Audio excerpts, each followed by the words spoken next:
to Every Day is a New Day. Kim O'Neill from KimO'NeillCoaching.com. We are live.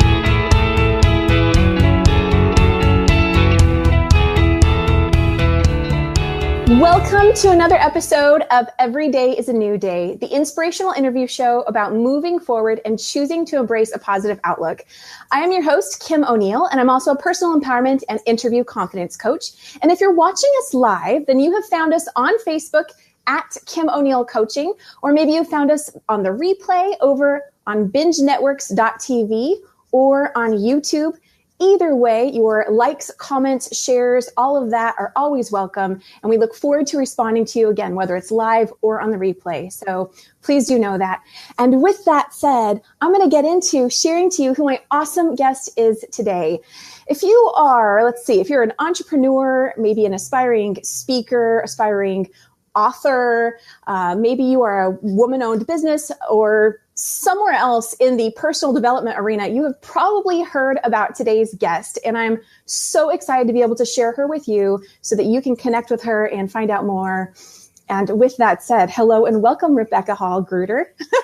Thank you. Very excited to be here. I'm looking forward to our conversation and serving all of your viewers and listeners. It's fabulous. I am too, Rebecca. So I'll just start off with reading a little bit about your bio. Sure. And then we'll get into it from there. So Rebecca is the CEO of RHG Media Productions. She's the founder, owner of the RHG TV network. She's the network director of the women's channel of Voice America in both TV and radio. She's also the founder, owner of Your Purpose-Driven Practice. And last but so not least, she is the creator of the Speaker Talent Search, which is how I came across Rebecca. I'm so grateful to have connected with her that way. And recently, this is pretty cool, she received the honor of one of the top 10 working women of America for her empowerment work in the area of entrepreneurship. And today she wants to share with you how you too can be seen and heard on multiple platforms and shine. So hello again, Rebecca. Thank you. What a beautiful introduction. Excited to be here today. Awesome. Well, let's just start off with, I don't think I actually asked you this earlier. How are you doing today? I'm doing great. Thank you for asking. And I see that we are showing up live on Facebook. Very cool. So I'm just going to take a quick moment to go ahead and close my Facebook window. And for all those that are watching us live, to interact with us, just click on where you're actually seeing this video and then type your comments right there, and we'll be able to see it still on our end. So, Rebecca, my first question for you is, what does every day is a new day mean to you? I believe every day is an opportunity to move forward in the things that matter most to us. And there is a movie that I used to watch growing up, Anne of Green Gables. I don't know if anyone here has watched that in the book series, but one of the things Anne says that today is a new day, tomorrow's a new day with no mistakes in it. And I love that because sometimes we're looking back at how we would have done things, having 20/20 vision, looking back versus starting brand new. There's no mistakes today. What are we going to bring forward? And I think that's an exciting and empowering way to start each day. I love that. Absolutely. And I think it's easy that when we look back and go, oh, I wish this would have happened differently. I think sometimes what we can be missing is that, but it happened the way that it did so that we could learn something. And if that hadn't the way it happened, we wouldn't have learned this new thing that helps us in moving forward. Absolutely. Absolutely. And I find sometimes those moments that I call them not quite so shiny moments that happen, serve that it's really not about perfection. It's about that willingness. And we just keep going up. And sometimes when I've been in front of an audience, I've actually, not that I recommend this, but I had a presentation towards the end, the crescendo, we're all on the same page, over 100 people, my people in the audience. And you know how there's that wave of a presentation and we're all united together. It was that last moment we were standing together and I stepped off into air and landed in the sound equipment. And it was painful. Oh my goodness. And I was a little bit shocked, but I got up. And one of the things we had taught early on in the presentation was that it's not about perfection, and to remind ourselves when we're willing to be authentic and transparent and real, sometimes we'll say the opposite of what we mean, and we can start this negative dialogue. But what can shift that is if we remember that we are so beautiful, even in those moments. And so in our audience, we always take a moment to look into each other's eyes and receive that message, not brush it off, but receive it, take it in. So at that moment when I stood and I was in this elegant dress and high heels, the whole thing, I stood up and for a moment just kind of gathered myself and then, what am I? And they said, you're so beautiful. Oh, that was excellent. The way that played out, it sounds. Always be prepared.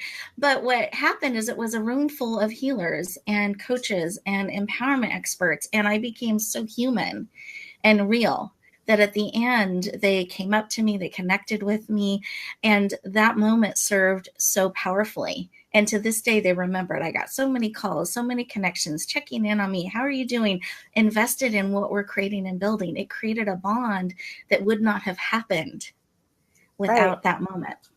So all moments serve. I love that story. My goodness. Well, so let's take a quick look and see if any of our live viewers have comments to share on that. I do see a variety of comments here. We've got Serenity saying hello from Australia. Hello, Serenity, to you. And and Rebecca. Okay. Rebecca, I suggest that you add to your bio Earth Angel, because looking into your eyes, I see such a beautiful, loving, compassionate soul, Earth Angel. I receive that. My goodness. Thank you. That is a very beautiful comment, Serenity. And it looks like we have a few people who might be looking to connect with us live on Facebook. So just a quick reminder, if you are struggling, because we do post this in a variety of ways, but you can always go on Facebook at Kim O'Neill Coaching, and you'll see it there playing out live. And so grateful to have our live guests here. Rebecca, that was such a beautiful story. That's just it. It's moments like that we think that we might think something went wrong, or could even think, oh my gosh, here you were at this event giving a presentation. And I mean, one direction you could have gone with it was to think that, oh no, now whatever you just did on stage is counteracted by this incident that just happened, that now you're flawed person because you just fell off stage. But you can also take it in the other direction and say, how does this serve me? And how is this in support of the messages you just shared on stage? And so there's clearly, it sounds like a lot of beautiful gifts and awarenesses that the audience received from that experience. What specifically for you, what did you receive in that moment from that experience? Well, it was a moment where I got to receive. So at this moment when, as the keynote, we're trying to serve and pour into others, at that moment, I got to receive. And there were actually people that came forward, and some of them I found out later were actually quite shy, that took great courage for them to step forward. But when they found that I could possibly be injured and I had fallen down, they were willing to stand beside me, and they had everyone stop and send me healing energy. Like, it created this powerful experience of community, and they were almost all new people to me. And so I became one of them and got to receive even in that place. And that was really powerful to be held. That is beautiful. So that leads me to a question about self-care and how you give to yourself. Because I know that a lot of us in personal development, wherever you are on that spectrum, whether you're more in the spiritual, metaphysical realm of things, or maybe you're not, that we have to learn how to give to ourselves, as much as we give to others, if not more, because when we don't, then we aren't able to really give and serve others. Do you have any thoughts you'd like to share on that? About self-care? Absolutely. It is critical and necessary. Carving that time out for yourself. It's so important. And without that, it's hard for myself. I will not have the energy that I have. I can get cranky. I won't be centered. I don't make good choices. But when I remember every day to center, and when I'm feeling a little bit tired, or for me, it'll show up cranky, because I'm not normally a cranky person. I'm pretty happy and joyful and positive. When that starts to show up a little bit, I realize, okay, Rebecca needs a timeout. And I honor that. And even if it's 10 minutes, I'll take it, because I'll take a walk, I'll move around, I'll do a little 10-minute meditation, I'll go out into the garden, whatever it is. And that 10 minutes can change my perspective. It can help me get back to making decisions and echoing out what matters to me in the world, not that moment, not the day driving me, but me leading the day. I love the way you phrase that, echoing out what matters to you, because what we put out there, we receive in return. And sometimes it's a matter of us being open enough or surrendering enough to say, okay, look, I could use some help, or it's time for me to receive. Mm-hmm. Oh, I love that. Okay. So Rebecca, so you do a lot. I feel like that's an understatement, but you do a lot. What led you to doing all the things that you do today? How did you get to where you are? Well, the simplest answer is just one step at a time. And I originally was in the world of finance. I did that for a lot of years, about 15 years. Okay. I was in corporate America. I worked with startup companies to Fortune 500 companies. My school, I studied in strategic management, so this very strong kind of business focus, but I was always very heart-centered. And in that, I had the wonderful opportunity to empower companies and leaders around money, which can be such a charged area, and really people are looking for people they can trust in that arena and get support and get real information. So I loved it.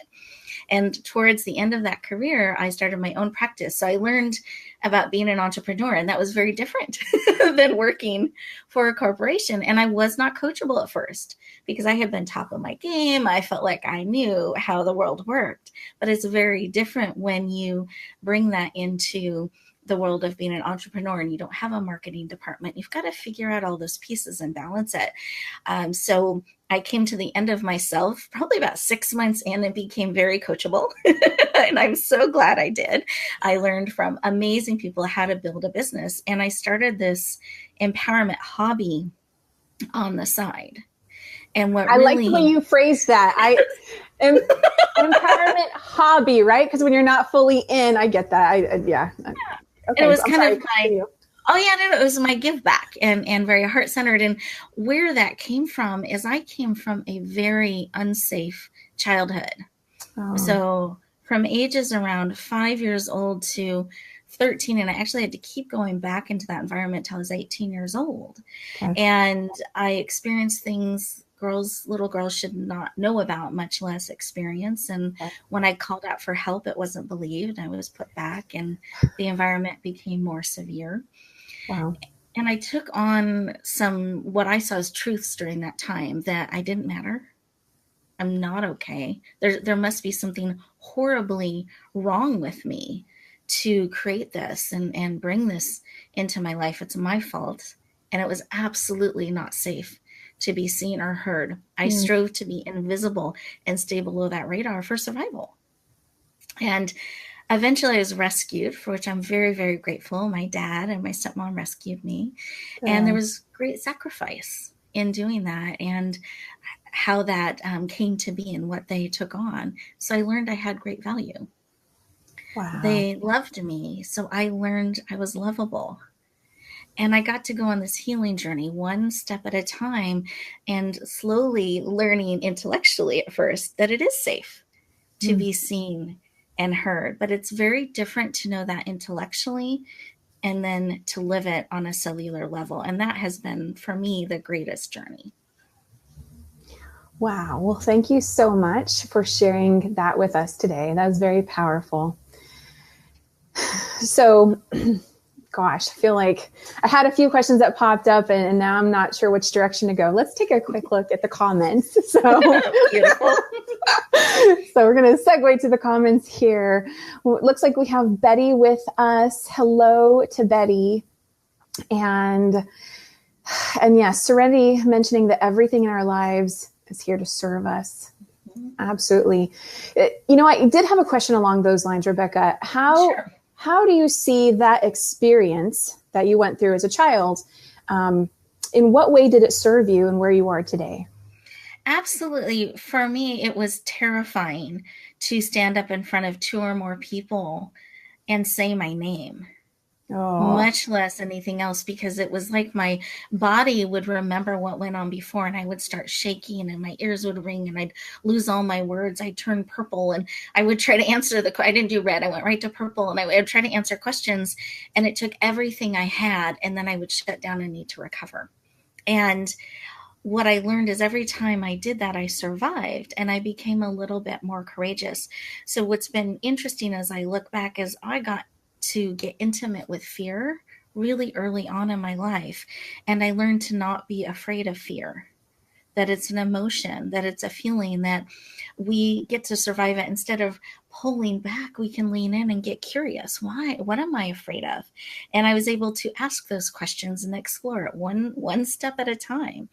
And I remember the first time I was going to share my story, and I was terrified, and I argued and I wrestled with God. I didn't feel like I should have to, because I had suffered enough. I shouldn't have to do that. There's so many other people that are so much more qualified, more eloquent. They should be doing that. I had a whole list I would hold up to God. See, they can do this better.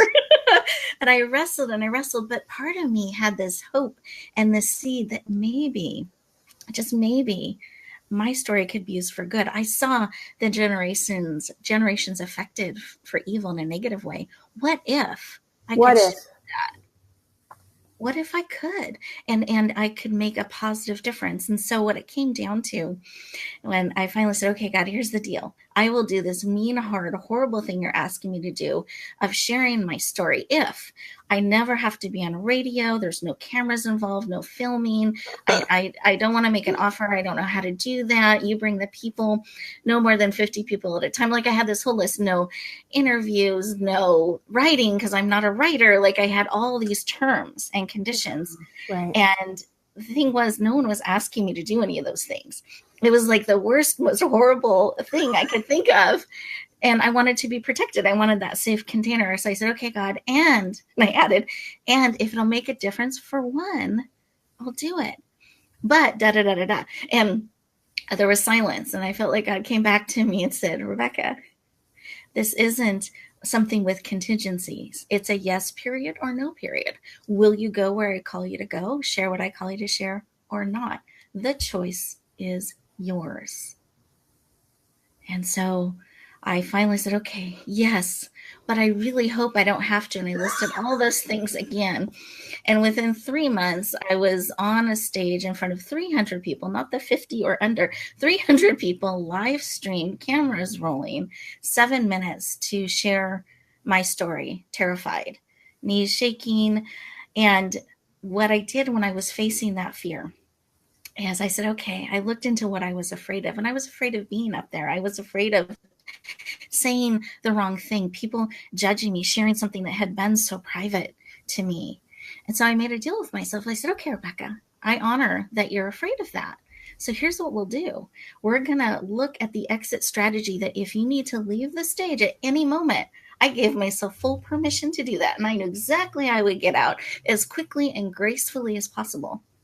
And what happened was a little bit magical to me in that, because I found every minute I stayed on, I was choosing that. I was empowered. It was no longer I had to. And I knew there was someone in the audience that needed what I had to share. I don't remember what I shared. I was a little bit out of my body. I was crying. I just knew in my heart that there was someone out there that it could help. And so I was willing to be vulnerable. I was willing to be a bit of a mess and imperfect. I closed. I got a standing ovation I never saw, because, again, I wasn't fully grounded and in my body. Yeah. Got off the stage. There were a lineup of men and women. Here's what they said to me. Rebecca, I was the one. And then the next person said, I was the one. And then the next said, Rebecca, I could tell you were scared and terrified, so I didn't hide it. I'm not exaggerating how scared I was. And they said, but if you could do it and you cared that much for me, I can do it too. And some of those people that were in the audience are in my community today and helping build the things that we're building. So I learned I didn't have to be perfect. I just had to be willing. So, Rebecca, you are an eloquent speaker. And wow, thank you so much for sharing that, because you certainly moved me just hearing you share all of that. And I can see through our comments, you are also impacting those who are watching us live. And because I think that so many of our experience is, gosh, there's so much there. Let me ask you, so you shared a lot, but I just want to see if there's something else that comes through in this question. So I wanted to ask you earlier, what was the driving force that was either pulling you or pushing you to get out there and share your story, even though you had all these contingencies? Was the driving force simply, maybe I can help one person, or was there something more to it than that? There are a couple of things. That's part of it. When I'm facing my fear, because believe me, I do to this day, every new step, I never envisioned stepping into television, radio. Like, I was hesitant in all of these things. But what always pulls me forward is, will this make a difference for one? Because to me, it's heart by heart, it's life by life. And if I can create a platform, if I can help touch people's lives, bring positive programming and messaging forward, lift up others that are doing the same, then I'm helping make a difference in the world. And I know what it's like to be disempowered, and I also know what it's like to be empowered. And what can help people make that journey and switch to the other side is having people pour into them, having truth, having encouragement. And part of my core belief in this around visibility and around what I call shining, which is echoing out your gifts and sharing them with the world. When people are in pain and when they're hurting, it's like this dark, thick pea soup fog comes down, and they're just trying to breathe. Right. They can't see through the fog. They're just trying, can I take a breath? Okay, maybe I can take another. They can't see the hands outstretched. They don't know what to ask for. And the only thing that I know that cuts through darkness is light. And I believe we need to be willing to be that light, to shine brightly enough we can show the path. They can actually see our hands outstretched. So being visible and shining out is not about ourselves. It's about those that we can help along the way, and being willing to be visible enough that they can see us in the darkness. So, yeah, absolutely. And so you talked earlier about how knowing you weren't fully in your body at those earlier stages, you weren't fully in your body and maybe didn't remember everything you'd said when you were on stage in front of people. And it sounds like you were, to some degree, still in that space of, maybe this looks a little messy, but I'm going to do it anyway. Mm-hmm. And I loved how you created a safe container for yourself by giving yourself permission. Okay, where's my out? And so I love that you did that.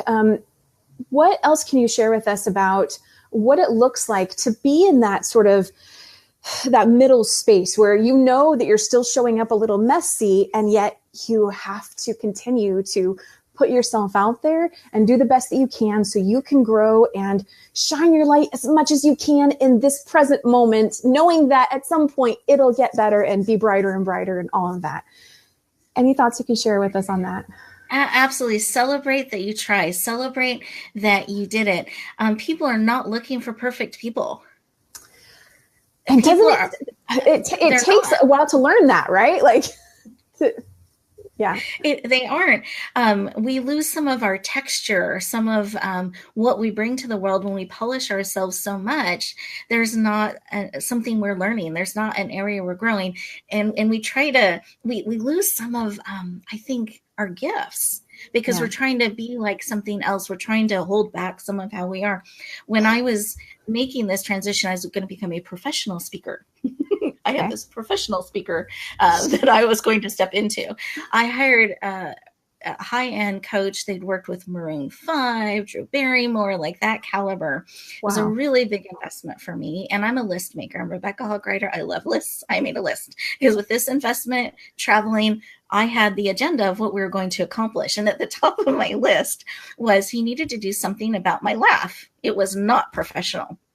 Oh, goodness. So I flew down nervous and I'm giving him my list and he listens. I have great passion, as you may know, for things and for what I do and wow. Helping others. And so I had this passionate list of things that needed to be fixed before I can do. So if I someday when I achieve this, then I can do that. And we hide in those some days. We can make it happen today, step by step. But I gave him that list. And as any great coach or mentor will do, they kindly took the list and then set it to the side. They're the expert. I'm not. That's why I hired them. And I said, Rebecca, and he goes, let me share something with you. I think you're confused about something. Noticing where my list is. Yes. I became okay. Be coachable.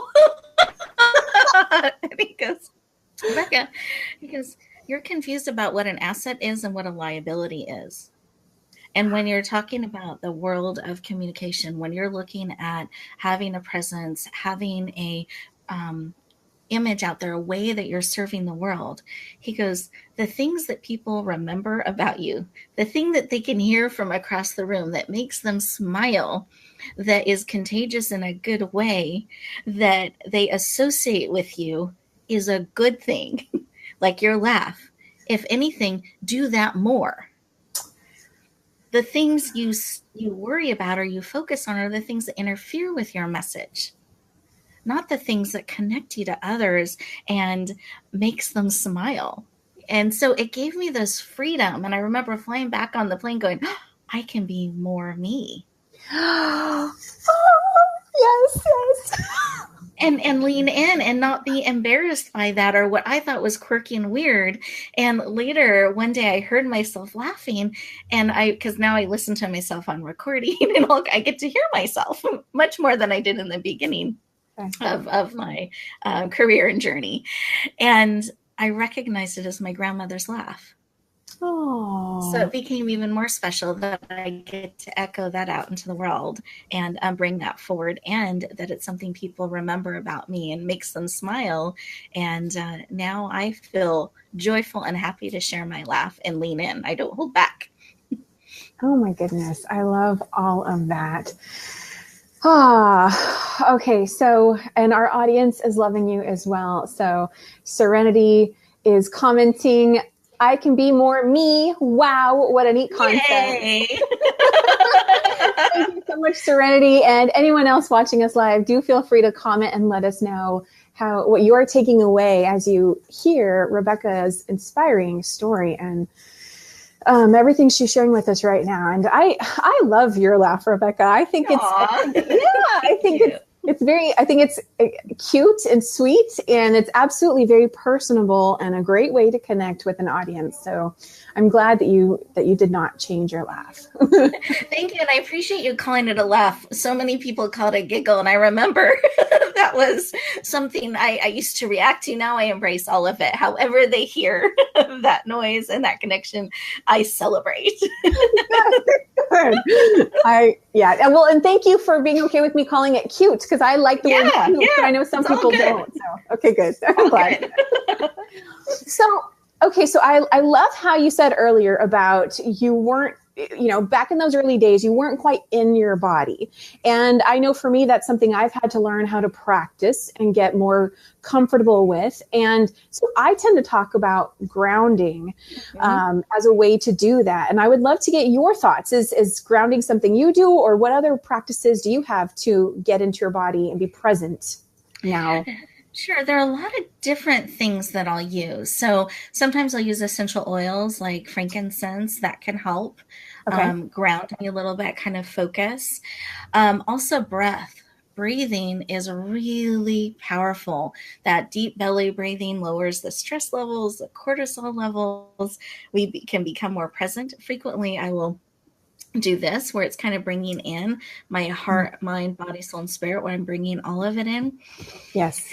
As I breathe, and I find in 3 breaths, we can focus in, connect, and it's connect with our truth. It's connecting with those we're trying to connect with. There's many forms of connection, and I find that breath opens up the ways that we can connect and receive information that we're called to share and receive. It opens up the channels, I find, to do that.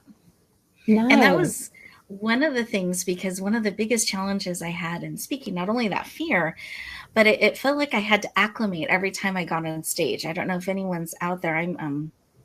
I'm an empath, and so I can feel a lot of the emotions and trying to sort through, but stand in my truth and what I'm called to share. Like it took some, I had to acclimate every time I got on stage, and that could take 3 minutes of your presentation before you're really feeling connected, and you've already made your first impression and connection, and it's hard to come back from that. So what I started to do is I would just come on stage and I would take a breath with the audience.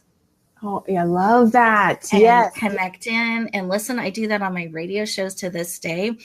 When I first stepped into that, grounded me. So I tried doing that on the show one day because I was feeling very nervous. Okay. And I found my guests loved it and my listeners loved it. And so we have a heart meditation at the beginning of every single show to bring us in. Every time I'm presenting, we'll set intentions, we'll connect in. And I find all of those nerves kind of release.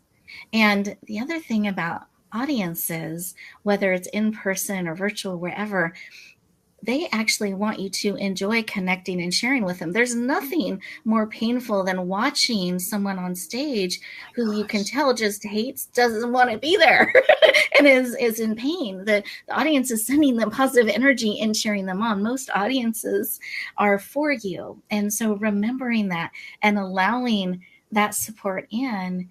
And you can always take a moment for a pause and a breath and a center and a grounding, and then move forward. Oh, I love that. And thank you so much for that reminder. Yes, I sometimes find myself in that middle space of, needing to remember that people want to celebrate and cheer us on. And thank you for that. And just for your awareness, yes, a lot of my audience are empaths, and they're very aware of that. So I'm sure they're loving that you just shared that. In fact, of course, we have Serenity saying empath. Yep. I'm loving you, Serenity. Me too. Oh goodness. So, well, okay. So Rebecca, so you mentioned earlier that, you never saw yourself doing TV and radio and all these things that you're doing today. When those started to present themselves, well, first off, I guess, which came first, TV or radio? Actually, books came first. Oh, okay, books. So live speaking, because I had kind of grown up doing platform speaking. So in my corporate world and life, that's what I did. But I hid. I learned you could hide in the public eye. So I hid behind my uniform, behind my credentials, behind all of my information. And that way, if they rejected it or didn't understand it, it wasn't me. Oh my gosh, I love you. And I would hide behind that role. And so I had that down, but I had to have the shoes just right. Like I had this whole ritual so that I could show up in that space. And then I would lower my voice, try not to laugh too much. I had this whole way I would show up in that world, but it was part of what helped me start to speak. So I had a higher comfort level actually in front of live audiences than some of these other things. And I felt like there's no way I could ever be a writer. And that same time when I was on stage sharing, I had 2 book deals in the works. And they were both anthologies. And one of them became an international bestseller in all types of different categories, #1. Okay. And that suddenly thrust me, it felt very sudden, thrust me into the international world and market. And I was suddenly having people read my story in all different parts of the world. And I found that we were at there's a big conference that you went to with this book, and you got to take the stage in front of thousands of people and share a little bit and have your picture taken and sign books. So I found I was doing this expansion, contraction. I would go hide in my room, recenter, I'd go back down, I would sign books. So I felt like it would have been beautiful to have somebody walk beside me and prepare me a little bit for that, and know that it's normal to do that expansion, contraction. Know that it can be that scariest moment is right before the book's released. So there's the writing it, but then when it goes out into the world and how to navigate those waters. And even when I presented to my family that I was going to participate in these 2 books and share my story, and they were very much against it. Not because they were against me, but they were afraid this is private. We don't share those things. That is such a painful period of your life. Why would you share that? What good can come from that? And so they were sharing all their concerns, all their fear. And I'm telling them I'm doing this. And it suddenly dawned on me that they thought I was asking for permission. And I thought I was informing them. Wow. So they weren't caught off guard. And so I took a breath, breathing, and I just said, let me share something with you. And these are my family I love and respect. I said, I am not asking for your permission or your advice on this. I said, I have already said yes. I feel like God has asked me to do this, and I have leaned in and said yes. What I'm asking for is your support if you can give it, your prayers if you can, that you can cheer me on, and I would love and celebrate that. If you're not able to, I honor that too. But I'm going where I'm feeling called and where I'm led, and I don't want you caught off guard if someone mentions it. And it shifted our whole relationship in that moment. And they heard it and they said, well, if this is what, it was no longer a decision being made, the decision was made. He said, if this is what you're being called to do, then we celebrate that. We support you. We're still afraid. And they expressed that. And they prayed for me and they cheered me on. And now they're some of my biggest supporters. They come to almost all of my events. My dad even will MC some of our events. So, it comes full circle. But that was my first step. And I learned how powerful collaboration was, because it was an anthology that we can echo out. And then the other part of that, my first step into video a little bit, it was a multimedia book. And for me at this point, like, everything was scary. So I just said yes. Any part of the package, I just said yes. It was all equally scary to me. And I just thought that's what you do. So I got a videographer and we did our little video, and I just didn't even watch it too much and sent it in. And I got a call back and they said, Rebecca, it's one of the best videos we've ever had in all the years that we've done this. We're actually going to put it right behind the compiler's video, so that everyone gets to see this as a sample when they're considering purchasing the multimedia books. I got all that exposure, and it gave, and I brushed it off. Yeah, they probably say it to everybody, whatever we say. And so it was a little bit hard for me to receive that, but I remembered that, and that encouraged me when those types of opportunities started coming, that I could lean into that. I could try that it was safe. I had done it a little bit before. Wow. But that's where it started. And that's where I showed up on Voice America's radar. And they actually called me at that conference and started those conversations. Wow. So thank you for sharing that. Yes, that's where I was leading into is, how did that come about and how did you ease into that? So what would you call your, I don't know, this, let's see, I'm just thinking here, because you've been doing this for how long now? You've accomplished so much. Well, I retired officially from the financial industry in 2014. Okay. And switched into this 100%, and probably started that a couple years on the side before that. That's impressive. Wow. Okay. So has anything shifted? 2012. It was towards the end of, it was the fourth quarter of 2012. Yeah. Okay. Wow. That right there is inspiring. It's only been about 6 years then since wow. Okay. So has anything shifted in terms of, if I can support one person, to now that you're doing so many more things and being so much more visible, is there another approach or outlook you have on why you do what you do, or who you can serve? Anything along those lines?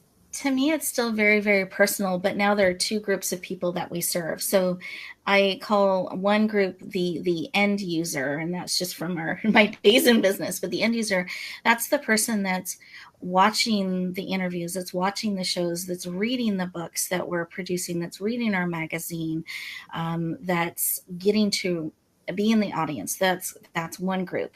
And the other, and those who desperately need the information that we're bringing them, and the encouragement and the hope and the tools and the resources. We want to equip and empower people to live on purpose and with purpose. The second group that we serve are the messengers, the experts, the influencers that are trying to reach the first group.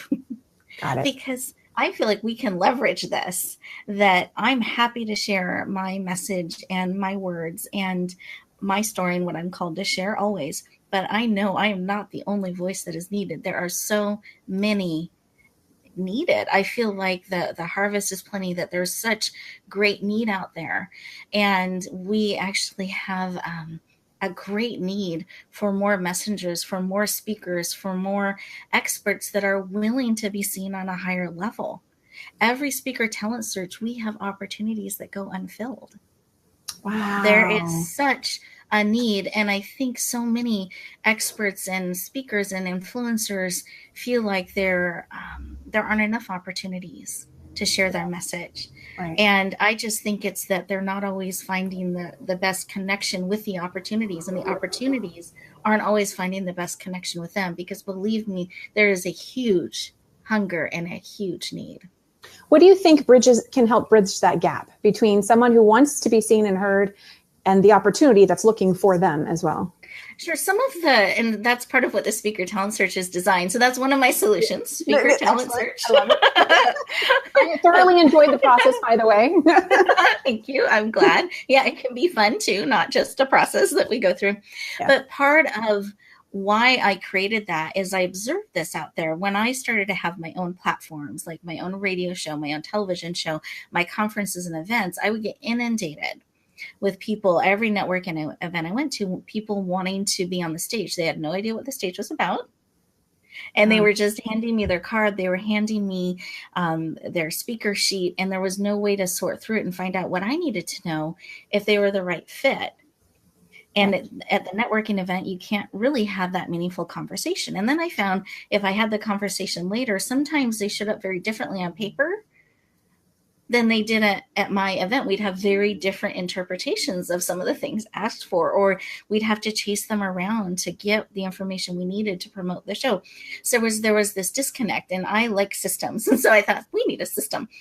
And I created one with the speaker. It became the speaker talent search. That's not what it was originally, but I thought, okay, I need a process, because there are so many people that are willing to be seen and heard. They just don't know how to connect in so that they're finding those right places.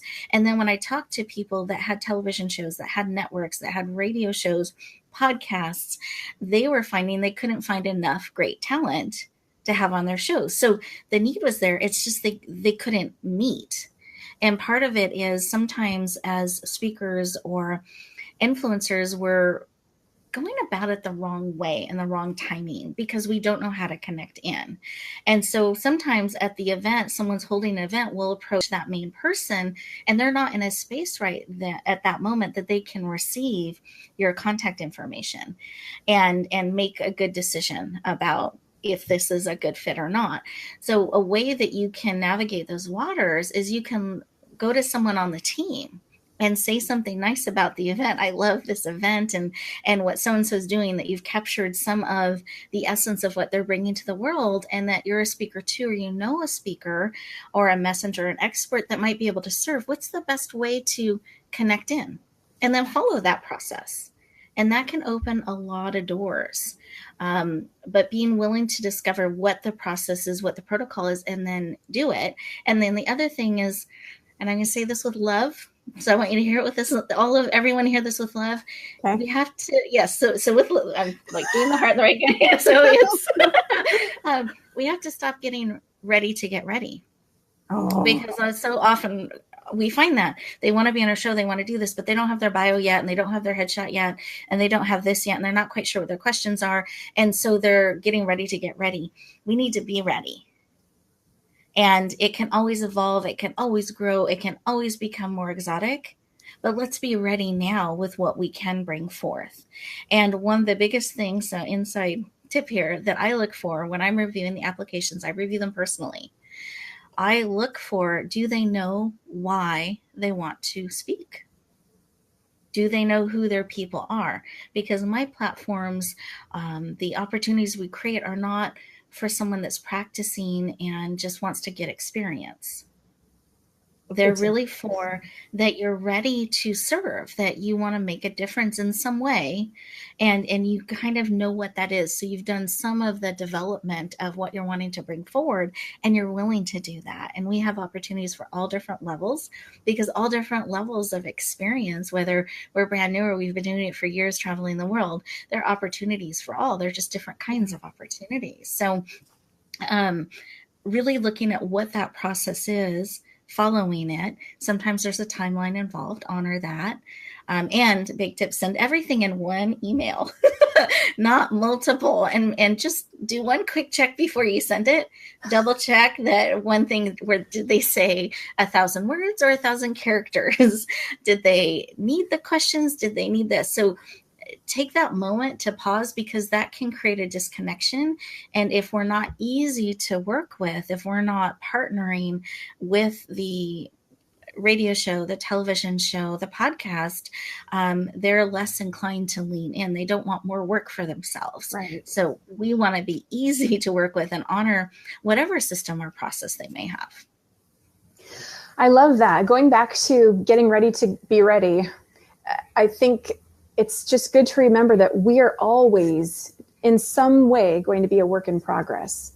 There will always be a next evolution of us. And so if we kind of come back to, am I enough now? Because I think that's what tends to show up for a lot of people. And what's the underlying excuse for why they're still just getting ready to get ready. I think we can all relate to that. It's like, it's our call to say, are you enough now or not? And the answer is yes. The answer is yes. Yes, you are. And if you feel, so my biggest tip of people, if I'm ready, if I should be stepping into speaking, if I should be stepping into writing, should, is this the right time? If you feel that pull at your heart, you're ready. And that pull is not self-driven. It's a calling forth. That means people actually need you now, exactly as you are, and growing and evolving. So if you feel that pull, lean in and be willing to take a step or two on it. And looking is not doing, it's looking. So take some steps. Oh, she just called everyone out, Looking is not doing.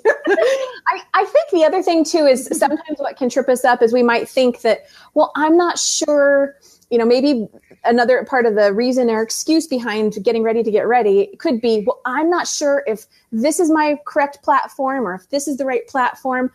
I've learned that it's okay to say yes to whatever's in front of you. And then if you learn, yeah, you know what, that's not the right platform, well, then you can switch gears and go the other direction and try something else out. That's totally okay. Like it's totally okay to say, yeah, I tried that and it's not quite right, but I learned from it, right? Rather than continue to be in a space of wondering and questioning and exactly. And even sometimes trying it a couple times. I know in business school, I took accounting. Accounting was not my favorite thing. And so I remember going home one day and telling Dad, because he goes, what are you going to pursue as far as your majors? Because I was taking science and arts and I liked lots of things and was growing in all of them. And science and he's like, business is a good practical backup. And he was right. I said, but I hated accounting. Ugh. And for those of you who loved it, I celebrate that. But I didn't. And he goes, everybody hates accounting. Take another. So sometimes we can prejudge, and I ended up loving it. I love numbers. I love strategy, building, thinking in different ways. And you get to do that in business. It's wonderful. But I would have missed out if I had kind of quit too early. So being willing to, I think, try it a couple times, maybe a couple different ways as we're experimenting. And yes, we don't have to have it all figured out. We can try this, we can try that. There's a lot we can experiment in and enjoy, and it will surprise you what you end up loving. I love that. Okay, well, we are nearing the end of the show. So, Rebecca, I would love to hear, again, you're doing so many things, but what's at the forefront of your mind of what's next for you? Sure. One of the things we've launched this year, and this was one of those things I was resistant to. Again, sometimes it's interesting that I say no many times. And then, about the seventh time, I think, maybe I should look at this and pray about it and see. And so I had been stepped into doing anthologies, so leading those projects, and I was enjoying that. And I had a lot of individual authors or soon-to-be authors coming to me, and I always sent them somewhere else. I don't do that. No. And I had one person kind of call me on the carpet. First conversation, I didn't even hardly know this person. And I was getting ready to introduce them to the person that does that.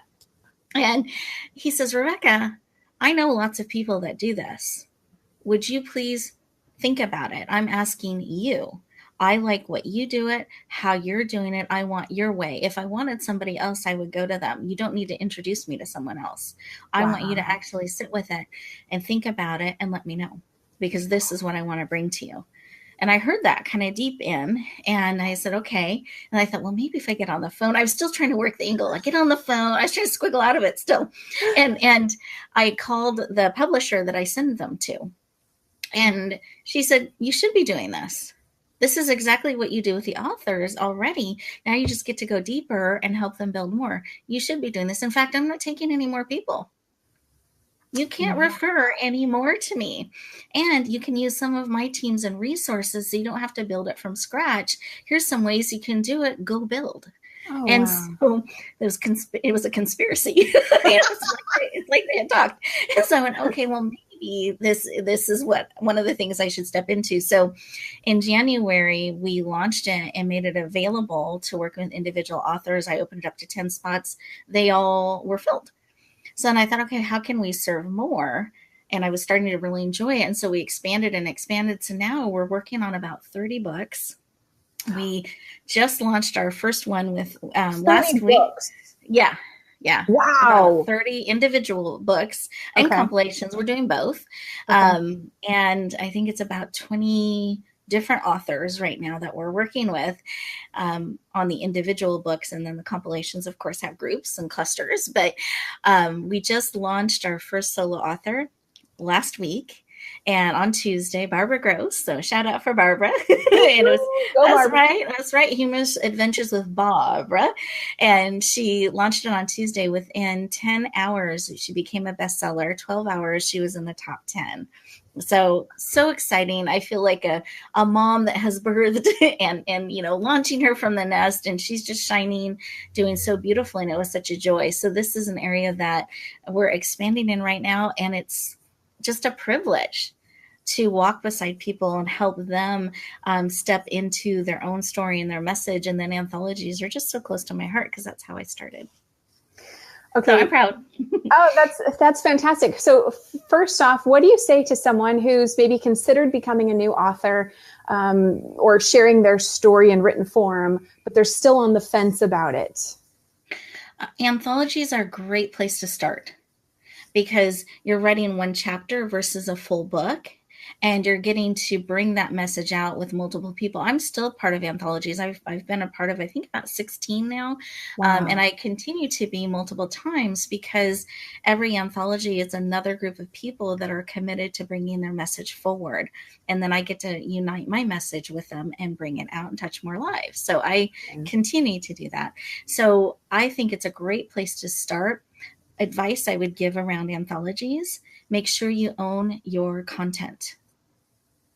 Own your content. Ask that question when you're going to join it, because you can repurpose that later after the launch, but you can repurpose it later, turn it into ebook, do different things, free gifts. There's so many things you can do with it, but own your content.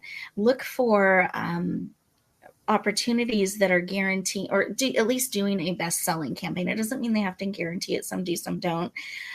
But look for that, because that means there's a commitment to getting the message out. And that's why you're sharing your story. Okay. That's a great tip. Couple things I would look for. And then the other things, I'm biased about, because we build our packages on purpose, weaving media in, and radio and magazine and live events and book signings, because we want the publishing of the book to be the beginning, not the end. We want to get it into as many hearts and hands as possible. So I'm completely biased in looking for that in opportunities. That's wonderful, because not every opportunity offers all that other stuff afterwards. So that's wonderful. Okay, so then one of my last questions for you is, and I can come up with my own thoughts about this, but I want to hear your answer. How do you do all that you do? You do so much. How do you do it all? It's one step at a time, and I'm very every day I evaluate what I'm doing, and I created a program called Your Success Formula, because one of the things that was really difficult for me when I stepped into the entrepreneurial world, I was working really, really long hours, harder than I'd ever worked.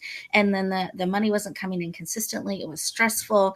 And I remember going to my dad saying, this is terrible. Why did you advise I become an entrepreneur? This is horrible. I'm working so hard. And he goes, welcome to the world of being an entrepreneur. You can work half days. Do you want to work first 12 or last 12? Not the hug I was looking for. But he goes, but you can earn your worth. So go do it. Aww. Do what it takes to build what you're called to build. And so I did. I became really guarded around my time and my energy. And I made choices along the way. There was a period when I had to kind of reset things, launch things. I got up at 4 a.m. every morning, and I started working because I discovered I had control of my day from 4 till 9. So I could count on that time on getting things done. And I worked every Saturday, and I was willing to do that for a year. I was not willing to do it forevermore. So I made those deals and those agreements with me, and I was willing to do more. I was willing to put in the time to build what I wanted to build. So I think be willing to do the push, but you don't have to do it forever. Be willing to be guarded of your time and your energy and your resources, and learn where your high energy points are. And that's where you can do more. And where your low energy points are, take a break. Honor that. So you can play with the rhythm of your day to the flow of your energy, and you will be more effective. And find ways to do things. This is what I do that play to my strengths, not my weaknesses. I tend to express myself verbally. It's taken a long time to be able to do it in writing. I'm very good at making lists. But I learned I could speak my message, I could speak my story, and there's these transcription tools. Instead of staring at a blank screen, I could get it down, and I could be more effective that way. So I do that. I leverage. I look at what can I do that will accomplish more than one thing with every step that I'm doing. And then I build a team, train the team, get a system down, and then it's one piece at a time. And building a team, here's a myth. So many people believe you have to hire somebody full time, and no one's ready to step in right away, hiring someone full time. And you don't. You can set aside $50 a week. You can set aside $50 a month, $100 a month, and then go get $100 of support. Find where the greatest help, and then you do that. And then maybe you can put aside $300, get $300 of support. Then maybe you're able to do it on a consistent basis. So you do it a step at a time. And most of my team, I don't have any full-time employees. Okay. And we have probably about 40 people on our team at this point. Wow. And they all are experts that specialize in a specific area and love what they do. But it was one at a time. Is it okay for me to ask where you have found the people that are part of your team? Sure.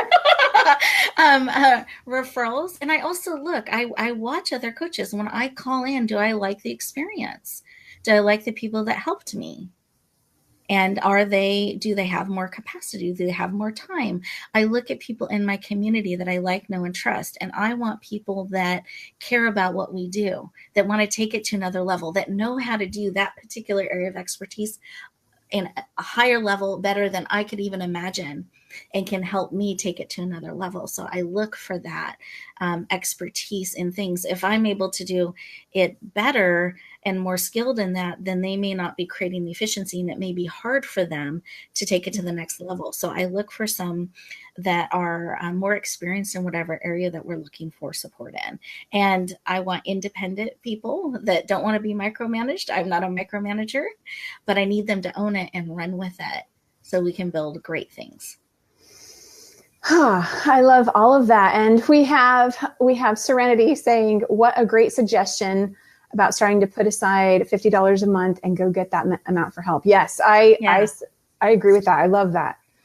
So, oh my gosh, Rebecca, thank you so much for being here today. I've loved so much about what you've shared. I feel like there really could be 10 to 20 more questions I could ask you.